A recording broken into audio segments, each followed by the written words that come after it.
kusoo dhawaada barnaamijka wax ka baro dunida soo raaca oo kaalaya wax ka barta dunida maanta waxaan ku soo qaadan doonaa barnaamijkeena mid ka mid ah wadooyinka ugu halista badan dalka Yemen fadlan hadii aad nagu cusub tahay noo follow garee page-ka Maxamed Jaamac Ciraan leegtana hanoo saar tani waa mid ka mid ah wadooyinka ugu khatarta badan dalka Yemen dhererkeedu sidaasi uma badna oo waa 162 kiiloomitir balse waa buuro iyo qowyo isku qoofalan waana wado aad u samxad badan magaceedu waa Hayjatul Cabdi macna ahaana waa wadadii buuraha iyo goladaha badnayd jidkan ayaa isku xidha gobolka koonfurta dalka Yemen ku yaala ee Ticis iyo dalka intiisa kale wadadan ayaa waxa aad u isticmaala gaadiidka waaweyn ee xamuulka laakiin haddii aad ku safrayso jidkan waa inaad dulqaadkeeda yeelata waxaana hubaala inaad rafaad badan la kulmayso haddii aadba shilka badbaado wadadan oo aan fiicnayn awgeed gaadiidka kala duwan ee xamuulka ayaa safsaf dheer isu daba socda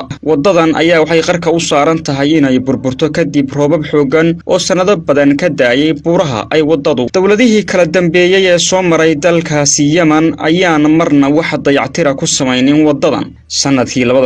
2013 ayaa mar mashruuc qaramada midoobay ay taageerto ayaa la isku dayay in wax looga qabto jidkan balse dagaalo sokeeye oo aad u daba dheeraaday ayaa waxay ka qarxeen dalka Yemen